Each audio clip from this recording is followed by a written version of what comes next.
বিসমিল্লাহির রহমানির রহিম। আগ্রাবাদ বালিকা বিদ্যালয় অনলাইন ক্লাসে স্বাগতম।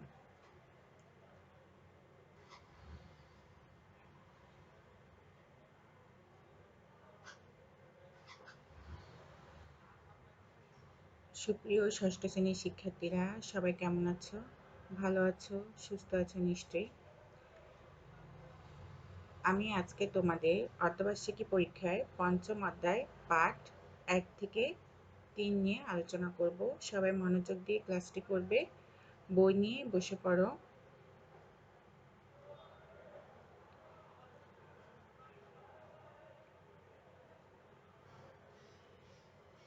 দেখো, পঞ্চম অধ্যায়ে পাঠ 1-এ আমাদের কিছু ঘটনা আছে। তো আমরা একটা করে ঘটনা পড়ি। ঘটনা 1, দেখো কি আছে। একদিন রাহাত স্কুল থেকে বাসায় আসছে। হঠাৎ করে আকাশ ভেঙে বৃষ্টি শুরু হলো। রাহাত মহা খুশি। এদেশে বৃষ্টির মতো এত সুন্দর বৃষ্টি আর কোথায় আছে। রাহাতের বৃষ্টিতে ভিজতে খুব ভালো লাগে, তাই সে ভিজতে ভিজতে বাসায় এলো। কিন্তু বাসায় এসে হঠাৎ তার মনে পড়ল সে তো স্কুল ব্যাগে নিয়ে বাসায় এসেছে। সে ব্যাগ নিশ্চয়ই ভিজে একাকার। দেখা গেল সত্যিই তাই। তার আম্মু তাকে একটু বকা দিয়ে বইগুলো ফ্যানের নিচে শুকাতে দিলেন। কিন্তু দেখা গেল গণিত বইটা ভিজে একেবারে নষ্ট হয়ে গেছে। রাহাতের এত মন খারাপ হলো যে সে কেঁদেই ফেলল। তার আম্মু বললেন, ঠিক আছে, আর কাটতে হবে না। জাতীয় শিক্ষাক্রম ও পাঠ্যপুস্তক বোর্ডের ওয়েবসাইট www.nctb.gov.bd থেকে তোমার গণিত বই ডাউনলোড করে প্রিন্ট করিয়ে বাধাই করিয়ে দেব। নতুন একটা বই পেয়ে যাবে। সত্যি সত্যি আম্মু সেটা করে দিলেন। রাহাত 1 ঘন্টার মধ্যে একটি নতুন একটা বই পেয়ে গেল। তাহলে এখানে আমরা দেখি কি কি বহু নির্বাচনী প্রশ্ন আমরা খুঁজে পাই। তাহলে আমরা 1 নম্বর প্রশ্নটা কি খুঁজে পাচ্ছি? জাতীয় শিক্ষাক্রম ও পাঠ্যপুস্তক বোর্ডের ওয়েবসাইট অ্যাড্রেসটা কি? www.nctb.gov.bd। এবং এই ওয়েবসাইট থেকে আমরা কখন বই ডাউনলোড করতে পারবো? যদি সবসময় আমরা বই ডাউনলোড করতে পারবো যদি আমাদের বই হারিয়ে যায়, বা বইয়ে কোনো পৃষ্ঠা যদি আমাদের না থাকে, বা বইয়ে কোনো অংশ যদি আমাদের ভুল থাকে, তাহলে সেক্ষেত্রে আমরা খুব সহজে এই ওয়েবসাইট থেকে আমাদের বই ডাউনলোড করে প্রিন্ট করে আমরা খুব সহজে নতুন বই পেয়ে যেতে পারবো। তাহলে আমাদের জন্য এখানে একটি গুরুত্বপূর্ণ বহু নির্বাচনী প্রশ্ন হচ্ছে, জাতীয় শিক্ষাক্রম ও পাঠ্যপুস্তক বোর্ডের ওয়েবসাইট অ্যাড্রেস কি, অথবা কোথা থেকে আমরা নতুন বই, কোন ওয়েবসাইট থেকে আমরা যে কোনো বই ডাউনলোড করে নিতে পারবো, বা পাঠ্যপুস্তক বোর্ড বইগুলা ডাউনলোড করে নিতে পারবো।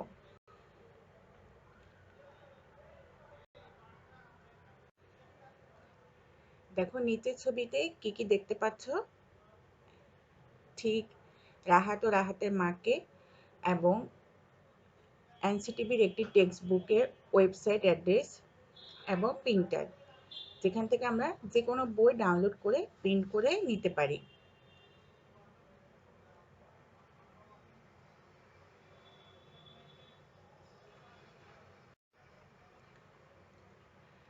ঘটনা 2, দুই বন্ধুকে জরুরি কাজে একটা জায়গায় যেতে হবে। মুশকিল হলো সেখানে তাদের পরিচিত কেউ আগে যায়নি। সেখানে যাওয়ার রাস্তা আছে কিনা সেটাও জানা নেই। হঠাৎ তাদের মনে পড়ল ইন্টারনেটে গিয়ে সেই জায়গার ম্যাপটা তারা দেখতে পারে। কিছুক্ষণের মধ্যেই তারা জায়গাটার খুঁটিনাটি সবকিছু দেখতে পেল। একটা বিলের পাশ দিয়ে ছোট একটা রাস্তা ধরে তারা যেতে পারবে। দুজন পরের দিন সেখানে পৌঁছে গেল। তাহলে এই ইন্টারনেটের মাধ্যমে, ইন্টারনেটে দেখো একটা ছবি আর দেখতে পাচ্ছ, ছবি নিচে ইন্টারনেটে জাতীয় স্মৃতিসৌধের নিখুঁত ম্যাপ দেখা যায় গুগল আর্থের সৌজন্যে। তাহলে আমরা যখন কোনো অপরিচিত জায়গায় যেতে পাই, বা যখন কোনো জায়গা সম্পর্কে আমরা সবকিছু খুঁটিনাটি বিষয় সম্পর্কে জানতে চাই, তাহলে গুগল আর্থ অথবা গুগল ম্যাপের মাধ্যমে আমরা খুব সহজে সেই জায়গায় পৌঁছে যেতে পারবো।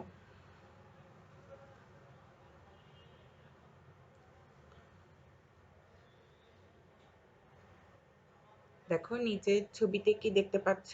দুই বন্ধু আর গুগল ম্যাপসের আইকনটা।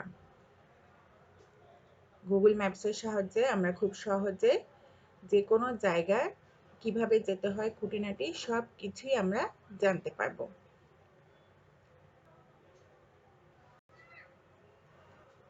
এরপর আমরা আসি দেখো ঘটনা ৩। ট্রেনে একজন যুদ্ধাহত মুক্তিযোদ্ধা তার ২ মেয়ে নিয়ে বাড়ি যাচ্ছেন। তার সামনের সিটে বসেছে একজন বিদেশি। যেতে যেতে দুজন কথা বলছে। কথা প্রসঙ্গে বিদেশি মানুষটি বাংলাদেশি মুক্তিযুদ্ধের কথা জানতে পারল। সে বলল, তোমাদের মুক্তিযুদ্ধের ইতিহাসটি আমার জানার খুব শখ। কোনো বই কি পাওয়া যাবে? যুদ্ধাহত মুক্তিযোদ্ধা বললেন, অবশ্যই, আমি ইন্টারনেটে একটি লিঙ্ক দিই, সেখানে তুমি সব পেয়ে যাবে। এখানে ইন্টারনেটে একটি লিঙ্কের মাধ্যমে সব বই পেয়ে যাবে। সেই বিদেশি সে ধরনের একটি লিঙ্ক মুক্তিযোদ্ধা তাকে দিয়েছেন। এ ৪-এ যাই। দেখো ঘটনা ৪। স্কুলে বার্ষিক সাংস্কৃতিক অনুষ্ঠানে মিলি আমি টাকডুম টাকডুম বাজাই বাংলাদেশের ঢোল গানটির সাথে নাচবে। কিন্তু মুশকিল হলো তাদের বাসায় এই গানের ক্যাসেট বা সিডি কিছুই নাই। মিলির খুব মন খারাপ, সে আশা প্রায় ছেড়ে দিচ্ছিল। তখন তার স্কুলের শিক্ষিকা রওশনারা বললেন, মিলি, তোমার কোনো চিন্তা নেই, আমি ইন্টারনেটে সার্চ দিয়ে গানটা বের করে MP3 কপি ডাউনলোড করে নিব। সত্যি তাই হলো, রওশনারা গানটি ডাউনলোড করে নিলেন। তারপর পুরস্কার বিতরণ অনুষ্ঠানে মিলি সেটার সাথে নিচে সবাইকে মুগ্ধ করে দিলেন। দেখো আমরা একটা ছবি দেখি সাংস্কৃতিক অনুষ্ঠানে। দেখো যে ছবিতে মেয়েরা বার্ষিক সাংস্কৃতিক অনুষ্ঠান নাচের জন্য গানের প্রয়োজন, তারা কোথা থেকে পাবে? ইন্টারনেট থেকে। এবার দেখো ঘটনা ৫। যারা ষষ্ঠ শ্রেণীর ছাত্রছাত্রীদের জন্য এই বইটি লিখেছেন, হঠাৎ করে তাদের খেয়াল হলো এই বইয়ে সুপার কম্পিউটারের কথা বলা হয়েছে, কিন্তু সেখানে তো কোনো ছবি নেই। এই বয়সী শিক্ষার্থীদের বইয়ে যদি সুন্দর সুন্দর ছবি না থাকে, তাহলে কি তারা বইটি পড়তে আগ্রহী হবে? যারা লিখেছেন তারা অবশ্যই ছবিটি নিয়ে দুশ্চিন্তা করলেন না, কারণ তারা জানে উইকিপিডিয়া নামে যে বিশাল বিশ্বকোষ আছে, সেখানে একটা না একটা ছবি পেয়ে যাবেন। আসলেই পেয়ে গেলেন, তোমরা নিজেরাই সেটা দেখেছ। তাহলে পৃথিবীর বিশাল বিশ্বকোষের নাম কি?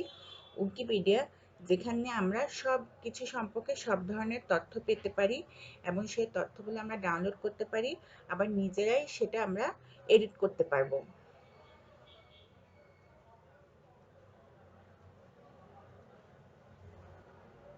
দেখো নিচের ছবিতে আমরা কি দেখতে পাচ্ছি? ইন্টারনেটে উইকিপিডিয়া নামে বিশাল বিশ্বকোষ আছে, যেখানে একটা না একটা ছবি পাওয়া যাবে। তো ষষ্ঠ শ্রেণী বই সম্পর্কিত বইয়ে এই সবগুলো অনেক ছবি এখান থেকে ডাউনলোড করা হয়েছে, নেওয়া হয়েছে।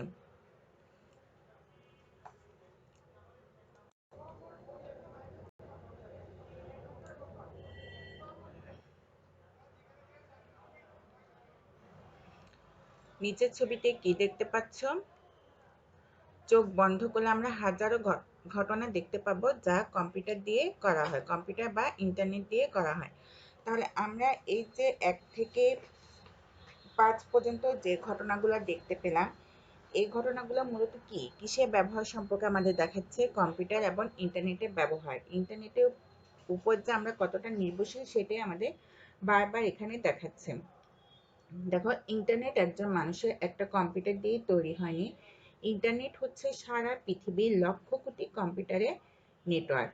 যারা এই ইন্টারনেটের সাথে যুক্ত হয়েছে তারা ইচ্ছে করলে এই লক্ষ কোটি কম্পিউটারের সাথে যোগাযোগ করতে পারে।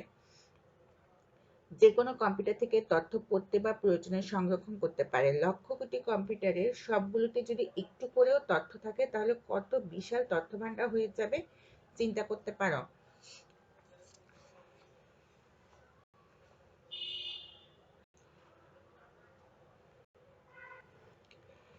এরপরে আমরা কিসের ছবি দেখতে পাচ্ছি? এখানে দুপাশে ৪টি ৮টি কম্পিউটার এবং মাঝখানে একটা ইন্টারনেটের কানেকশনে ২টা সুইচ আর মাঝখানে আছে রাউটার। এই জিনিসটি কিসের ছবি একটু চিন্তা করে বলতে পারবে? হ্যাঁ, এটা হচ্ছে একটি কম্পিউটারের নেটওয়ার্কের ছবি। কম্পিউটারের নেটওয়ার্ক পার্ট ২ থেকে ৩। একটু খেয়াল করো, নেটওয়ার্কটা কি? নেটওয়ার্ক বলতে আমরা বুঝি কি, যখন একসাথে অনেকগুলা কম্পিউটারকে জুড়ে দেওয়া হয়। একের অধিক যখন একসাথে অনেকগুলা কম্পিউটারকে বা কম্পিউটার সংশ্লিষ্ট ডিভাইসগুলোকে জুড়ে দেওয়া হয় তাদের ভিতরে তথ্য আদান প্রদানের জন্য, তখনই সেটা হয় নেটওয়ার্ক বা নেটওয়ার্কিং, কম্পিউটারে নেটওয়ার্ক। তো এই যে একসাথে অনেকগুলা কম্পিউটার বা কম্পিউটার সংশ্লিষ্ট ডিভাইস যেমন প্রিন্টার, মাউস, এইগুলো যে যুক্ত করে দেওয়া হয়, এগুলো কিসের মাধ্যমে যুক্ত করা হয়? সুইচ। এটা হচ্ছে একটি নেটওয়ার্ক সংশ্লিষ্ট যন্ত্র। এরকম দুইটা সুইচকে বা দুইয়ের অধিক অনেকগুলো সুইচকে আবার কিসের সাথে সংযুক্ত করা হয়? রাউটারের সাথে। রাউটারের সাথে যুক্ত করে কি হয়? নেটওয়ার্কটা আরো অনেক বিস্তৃতি করা হয়, মানে বিশালতা বাড়ানো হয়।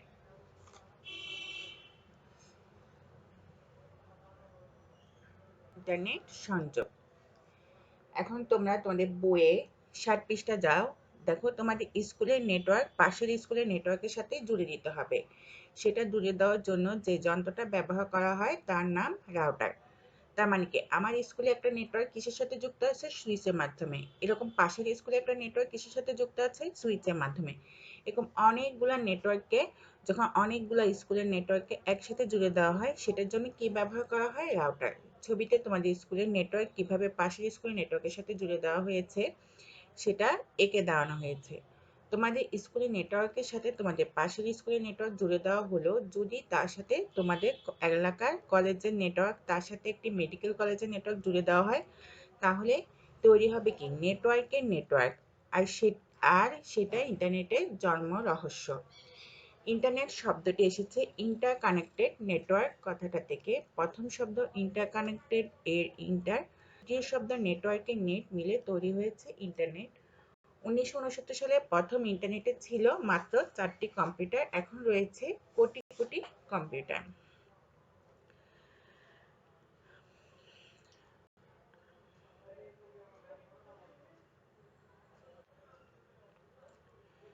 দেখো কম্পিউটারের নেটওয়ার্ক সুইচের মাধ্যমে এখানে অনেকগুলা কম্পিউটার সংযুক্ত করে দেখানো হয়েছে। কিছু ছবি দেখাচ্ছি আমি, খেয়াল করো তোমরা।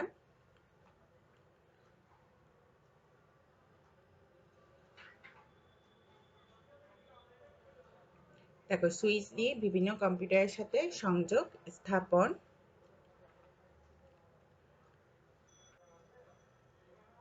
দেখো একটি মাধ্যমিক বিদ্যালয়ে কম্পিউটারের ল্যাব। এরকম অনেকগুলা বিদ্যালয় কলেজের ল্যাবগুলা কিসের সাথে সংযুক্ত করা হয়? রাউটার দিয়ে অনেকগুলো নেটওয়ার্ক একসাথে জুড়ে নেটওয়ার্ক তৈরি করেছে, মানে নেটওয়ার্ক তৈরি করা হয়েছে।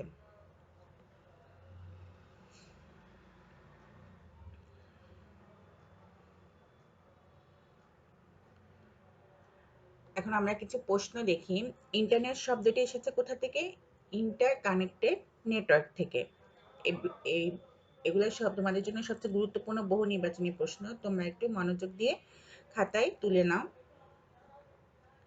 প্রথম শব্দ ইন্টারকানেক্টেড এর ইন্টার এবং দ্বিতীয় শব্দ নেটওয়ার্কের নেট নিয়ে এই ইন্টারনেট শব্দটি গঠিত। এই ইন্টারনেটের যাত্রা শুরু হয় কত সালে? 1969 সালে। 1996 সালে বাংলাদেশে ইন্টারনেট শুরু হয়।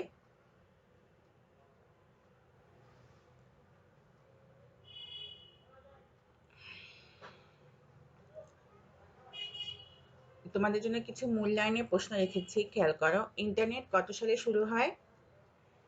ইন্টারনেটকে শব্দগতভাবে কি বলা যায়? দেখি তোমরা নিজেরাই উত্তরগুলা চিন্তা করো। হ্যাঁ, ইন্টারনেট শুরু হয় 1969 সালে।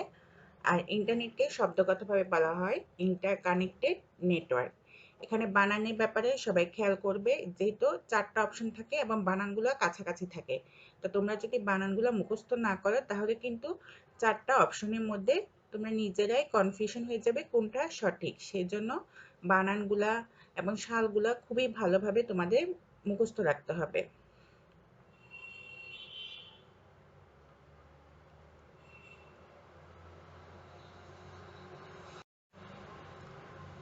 তারপর দেখো সুইচ কি কাজে ব্যবহার করা হয়?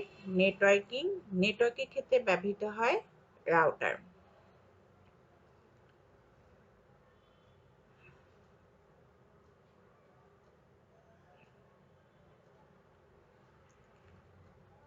মোটামুটি এই ছিল তোমাদের জন্য আজকে ক্লাস। তোমরা ক্লাসটি ভালোভাবে করেছো আশা করছি। তোমরা বাসায় ভালোভাবে আবার রিডিং পড়বে এবং নিজেরাই বহু নির্বাচনী প্রশ্ন তৈরি করবে। শুধু প্রশ্ন আর উত্তর, কোনো অপশন লাগবে না। প্রশ্ন আর উত্তর করে নিজেরাই এরকম করে 15টি বহু নির্বাচনী প্রশ্ন পার্ট 1 থেকে 3 এর মধ্যে সবাই তৈরি করবে। আর এখানে গুরুত্বপূর্ণ কি, সুইচ কি, রাউটার কি, তারপরে ইন্টারনেট শব্দটি কোথা থেকে এসেছে, কত সালে বাংলাদেশে প্রথম ইন্টারনেট শুরু হয়েছে, এই ধরনের প্রশ্নগুলো তোমাদের জন্য খুবই গুরুত্বপূর্ণ। তোমরা এগুলো ভালোভাবে খেয়াল করবে, বেশি বেশি পড়বে। সবাই ভালো থাকবে, সুস্থ থাকবে, মনোযোগ দিয়ে পড়াশোনা করবে, এই প্রত্যাশায় সবাইকে ধন্যবাদ। আল্লাহ হাফেজ।